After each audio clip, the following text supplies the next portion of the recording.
what is going on, guys? It's the SS Ultimate Goku back with another video, and today I'm going to be doing I'm going to be doing the review of the English dub of the Hunter x Hunter last mission review, as I said, there will be as the title says, there will be spoilers, of course. So if you haven't seen it, but you probably have seen this, because it was available to watch in the theaters like a month ago, but unfortunately my theater didn't get the movie until today, so they're screening it, well, today and tomorrow. Obviously, they already screened it today, but they're screening it again tomorrow, English dub only. But so I had to wait, of course, a month to see this, but I'm grateful that they were able to get it. North Park Theater is always pretty good with that stuff. They didn't have a poster, though. I was kind of upset about that. But still, I'm very happy that they were able to get it. It's kind of a little different because this aired in the morning rather than at night. Usually they're doing like 9:30 for anime, and for this they did 11:30, and then maybe it's because of the whole, they got it at the last second, and that's why. But still happy nonetheless that they were able to get it in the theaters. I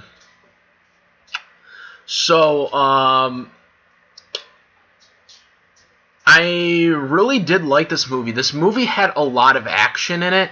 Like when this movie started, there was like a lot of action. It was like right away. You friggin', it was just really good. And I love constant action going on. So, if you're like a hardcore action movie fan, slash cartoon fan or anime fan that way, like I am, this definitely is the movie for you, especially if you're a Hunter x Hunter fan. This is definitely the movie. This movie, I think, is a lot better than the first movie. Plot-wise, if you're following the canon, it might confuse you, because there's some stuff, the timeline really doesn't fit very well. And I was trying to figure out exactly where the timeline was into this. I'm assuming, the first movie they did, the Spider movie, was okay. That movie took place like after the Spider arc, because it was about the spiders and stuff like that. It was basically like an extension of it. This movie, I think, takes place shortly after that movie, because this definitely is before the Ant arc, which is what we're currently on right now in Adult Swim's Toonami. Right now, we're at the end of it right now, and I don't think it's the Green... I don't think this takes place after the Green Island arc, but I'm not exactly sure because of... we're going to get into it about it in the movie and all that stuff, but there's just some elements it just doesn't indicate it, but I'm not exactly sure. It's during those parts of the windows, but for action, this was just a really good movie. So let's get into this. So the movie starts off with basically a bang. It literally starts a big explosion. Just stuff going down. And it's Chief, in his younger years, Chief of the Hunter, people basically proceeds over everyone, which just tells you that it's obviously before the Ant arc, because he gets, spoilered, killed in the Ant arc, as we just recently seen. So he is alive and well, and so in this sequence, it's a flashback. He is he's talking to someone, and eventually he takes him out and seals it, and that's kind of where the whole setup for this movie is. When we get into the present day, you see Gon and Killua, and what's really weird about Gon and Killua here, I noticed, is Gon was wearing his typical regular clothing that he normally wears, his normal green vest or jacket or whatever. But Killua wasn't wearing his normal white shirt. He was wearing a different outfit. I was wondering why Killua was wearing a different outfit, but Gon wasn't. I was just like, wait, what? I don't know. It's kind of nitpicking at that point, but whatever. So Killua's wearing he's riding a skateboard. And Gon is just, kind of running around. There's this girl who loses her balloon. And Gon eventually gets it for her. No reason, just to try to show off, I guess. So after this, everything basically centers around back to the Heroes Arena, which is a basically where in an earlier arc, before the Spiders arc, which was the that was where they basically beat the crap out of everyone, like took notice and conquered that the floors and shit.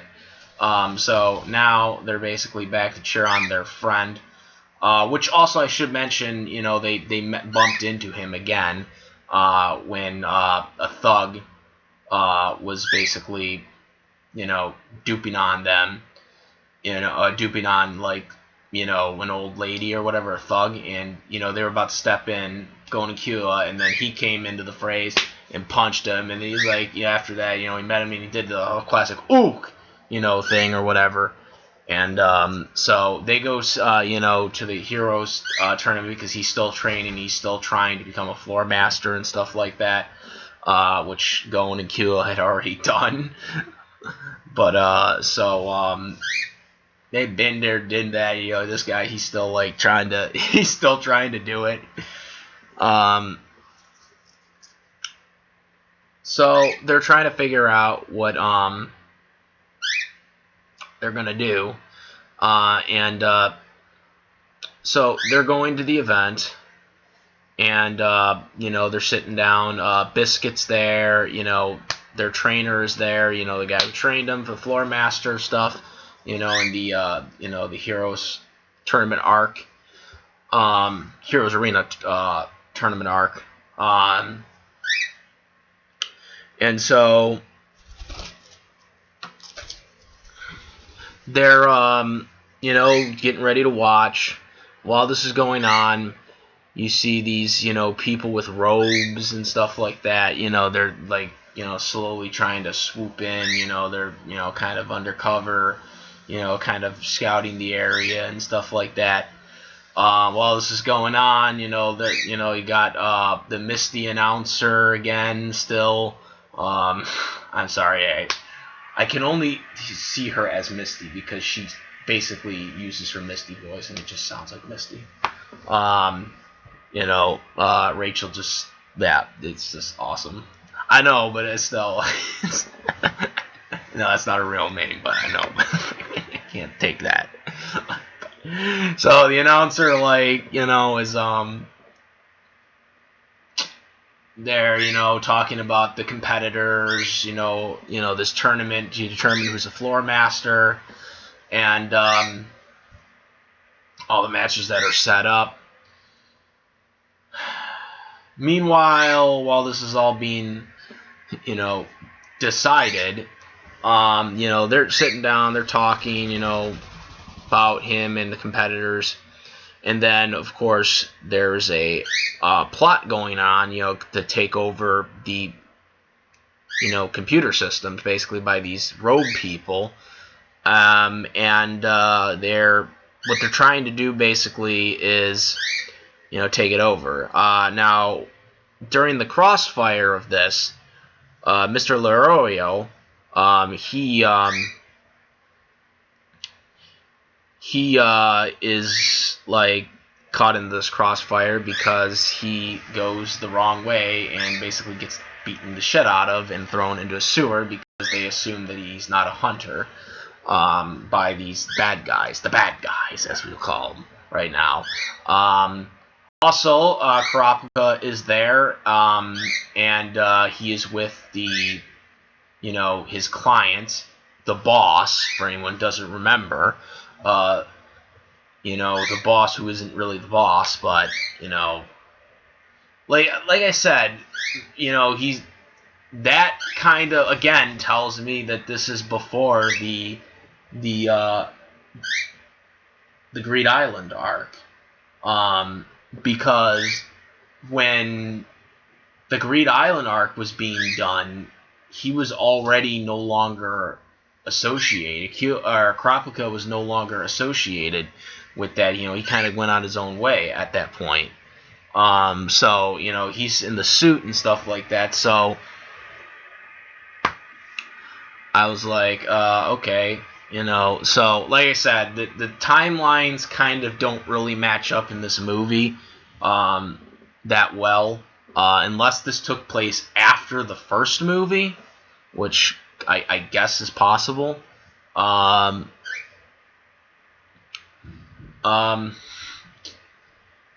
So card, yeah, he had our Joker friend with the cards it was here as well. And he, was, decking, oh, nothing's interesting here. And I was like, oh, here we go again. Yeah, he was gonna friggin', well, no, he was doing, his cards again, poker and stuff like that, to Karapika and Gon and Kua, and just basically, oh, there's no one here. No one really that significant is interesting in this battle. So, this leads to the next events, which are basically the right when the tournament is basically at the start. They the chairman does a speech. It's actually shorter than it's supposed to be, and after that shortly is over with, Gon and Kua decide to go see them, and by going to see them, that kind of helps them out in the long run. They end up talking to him. They he throws a ball at him. When they enter the elevator or get out of the elevator,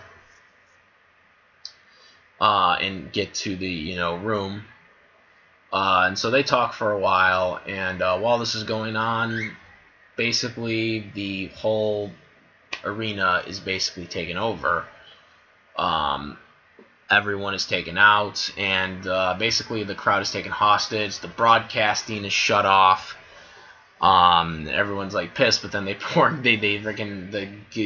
bad guy guards are like now like putting gas and stuff like that out everywhere. So it's not a good thing for everyone. So then one of the robed individuals reveals herself, and she basically stabs herself, and she enters the room that the chairman's in, and frickin' stabs herself, and by doing that, that basically, forces him to be trapped. For he's basically trapped, so he can't do anything.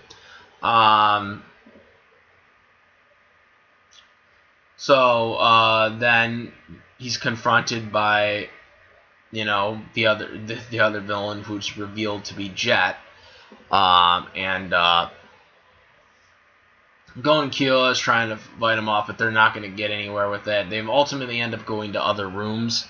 It was the same thing because Kurapika just happened to leave, so he was he was split up in another room too while this was going on.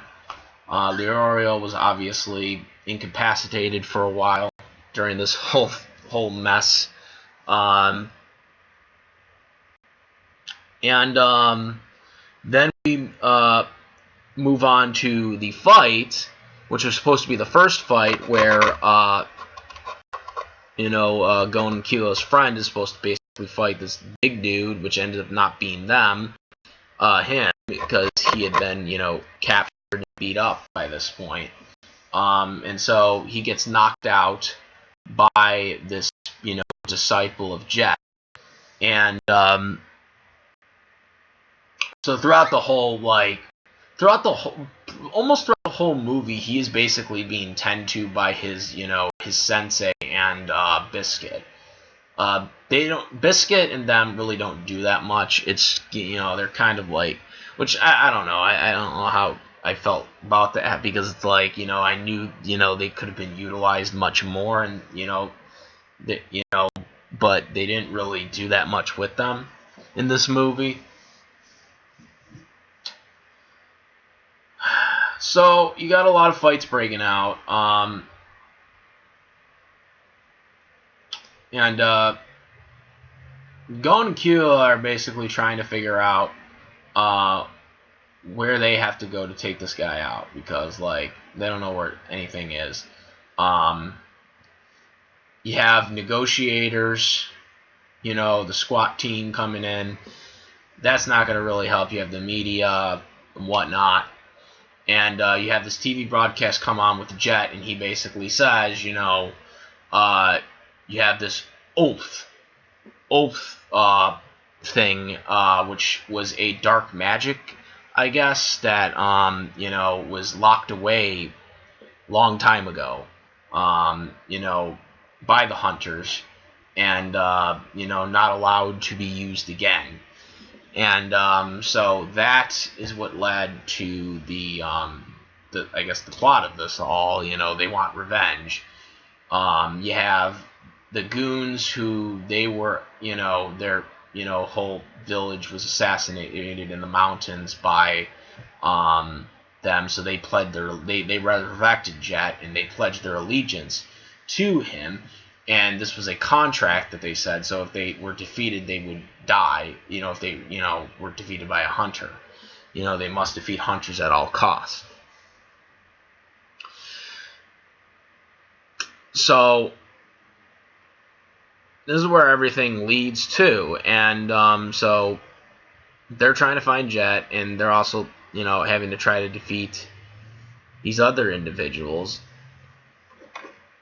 Eventually, all the other competitors that were supposed to fight in the Heroes tournament, for the Heroes Arena, they basically are controlled by this stuff. So they're Gon and Killua have to fight them. Eventually, it gets to the point where one of the big goons is I want to fight them. So they're even Killua's this is a trap. And they're we don't have that much choice, so they go in the elevator, and then they end up fighting him. They eventually beat him. Once they beat him, they kind of I guess, have a befriending of him before he explodes and dies. Then you also have Leorio, who eventually comes to. He is caught by our poker friend. Weird poker clown face. And he takes him to the, I guess, to the top of the building. But then after that, you have Gon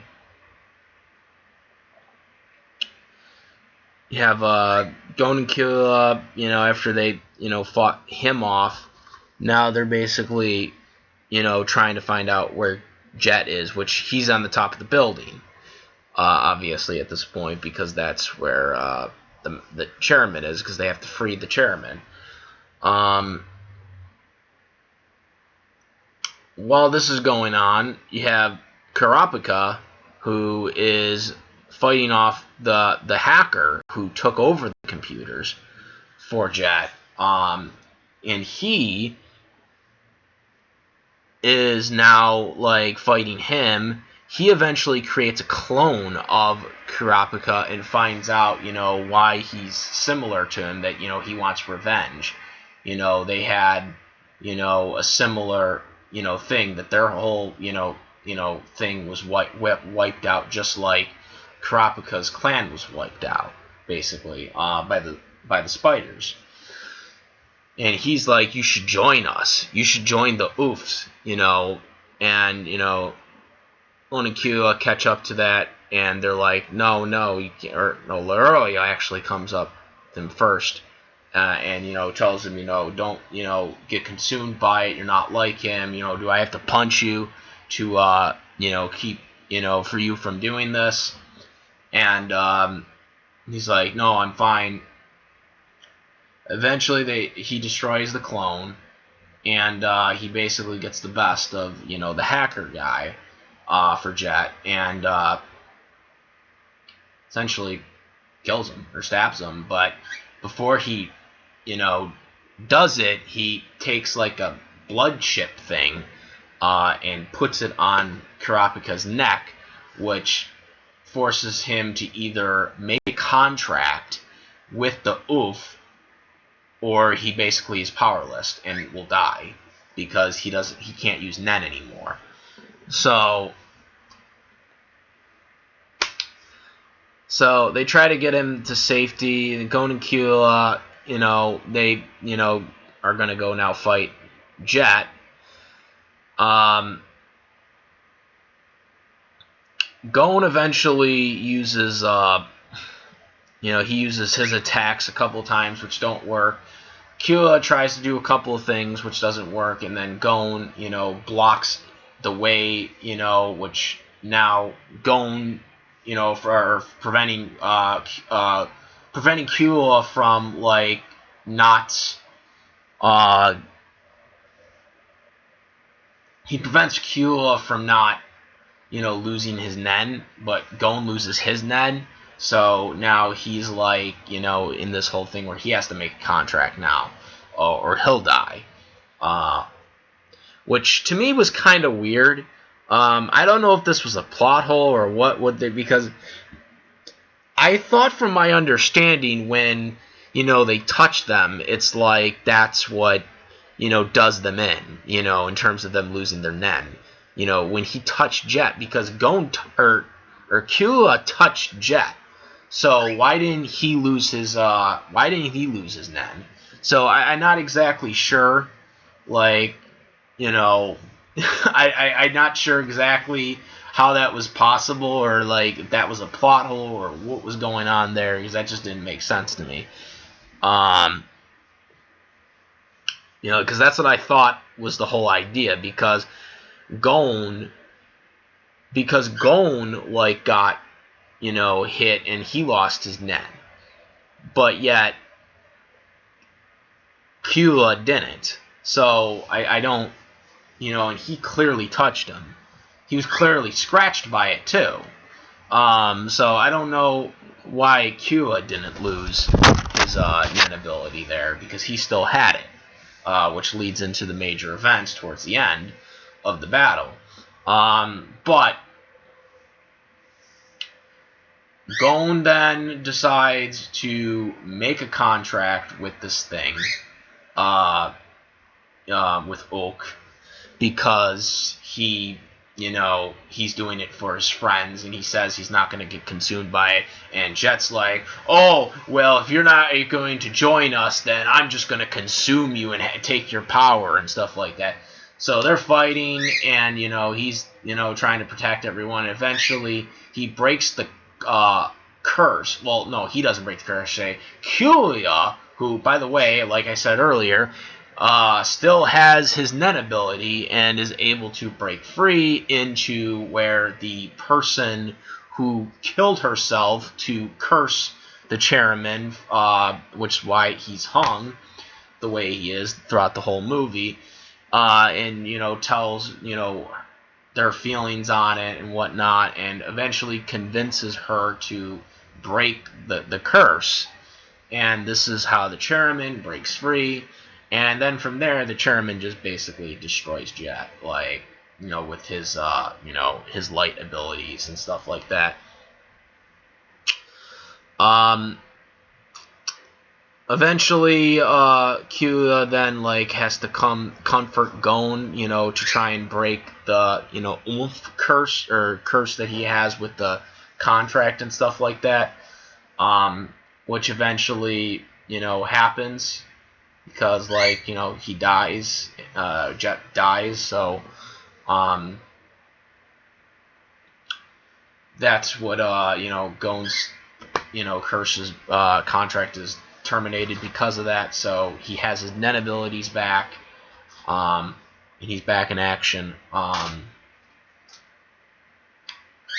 and, then they show, after that, they kind of show something from the past with the chairman and the, Jet, which, Jet is they show from the past how he was, forced to do the darkness, shadow group. That's what they were called, the shadow group.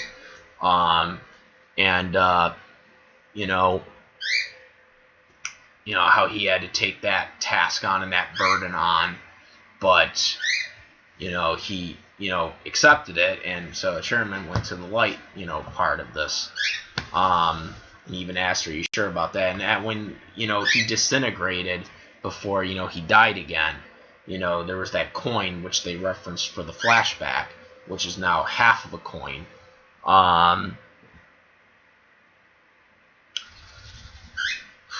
So you see them all at the end. They all interact. Kind of all happy. Livorio, makes a joke. Or Karapaga makes a joke at Liori, how they didn't really do that much, and stuff like that. It was kind of funny. But they're all happy in the end, and then we kind of it kind of just ends. After that, they kind of, fix everything up. Obviously, get all the TV productions for this hero tournament. Everyone is, healed up a little. I mean, they're not really healed up. They're all bandaged at this point because they're all, kind of been beat the crap out of at this point. But they all, technically, in theory, have all a disadvantage because they've all been beaten up. But they go to they played the theme song, towards the end, and then they go to the credits where they have the Japanese things on there, which are going, just animated in English with the credits. You know what I mean? There, I don't understand why they can't do it. Also, another thing too, I should note that a lot of the areas and stuff like that were all in Japanese symbols. They didn't put the in Super Broly, they would show you if it was a location or something like that on the top, they would show the English translation of the symbol that they show on the bottom or whatever, for Planet Vegeta or something like that. They didn't do that in this movie, which that really annoys me that they don't do that, because we're not. You can't just make people assume that we're gonna know the location. You know what I mean there? So that's another issue, but that's more on Viz Media, not really on the movie itself. It's just it's a Viz Media issue. So they do the credits, and in the animated credits, they basically prepare for the Heroes Arena. They basically are starting up the tournament again where they left off because they never got to do it, and it's just basically their friend and one of the big guys that he was going up against, and then that was it. They didn't show us or even tell us like who won the tournament. Like, so we'll never know who won. I mean, I guess they're just gonna make us assume that he won, but at the same time, like, I just rather them like show us a quick like thing of him winning or whatever. Like, I felt like how are we supposed to just assume that like he wins, becomes a floor master? Like, at least show us something really quick of him, going through the tournament really quick and winning it. You know what I'm saying? So overall, this was a really, really good movie. It had a lot of action, a lot of good shit happening in this movie. I was impressed with it. In my opinion, I thought it was a much better, well done movie than the Spider movie. The first movie, Phantom Robe. I think it was better than that movie because I liked the action that was going on. You never were really at the point where there was any like slowing down type stuff until probably towards the end of the movie, once everything was all calmed down at that point. There was nothing really slow paced in this movie. It was very fast, really well to the point, and it just had constant action going around the entire movie, which that's what you want in a movie. Anime or not anime, that's what you want. As an action fan, you want that stuff in there, and they really give you that here. They really give that to you here. So, I mean, if you're a fan of action stuff, especially action anime or action cartoons or whatever, this is definitely a movie to look into. But again, if you watch Hunter x Hunter, the plot, of where this movie fits into the actual anime series timeline is kind of mixed. Like I said, then again, it doesn't really surprise me because most animated movies are like this, where it just doesn't, there's some stuff that just doesn't add up on where this is. If I was, picking where this should be taking place, I would actually put it right after the movie, the first movie, because I don't feel like this was during the Green Island arc. Or before Green Island. It's clearly before the Ant arc. I mean, there's no question about that. But I would think it's before the Green Island arc. That's just for my take on it. Overall, I'd have to give this probably an 8 out of 10 movie. I was actually very impressed with it. In terms of the quality of the movie. Kind of a little down just because of the plot inconsistencies, of course. Stuff just not adding up for where the plots are. But I really enjoyed the movie. If you guys seen the movie, like I said, I've just seen the movie today because that's when my theater offered it. I had to wait a month to see it because the original thing was out by February, but of course it didn't come to my movie theater until a month later here in early March. So, but it's better late than never, as I always say. But let me know what you guys think. Did you guys enjoy this movie? Let me know. Comment, rate if you like this video or my other videos. Please subscribe, and that's about it, guys. I am the SS Ultimate Goku, and I'm out of here. Peace!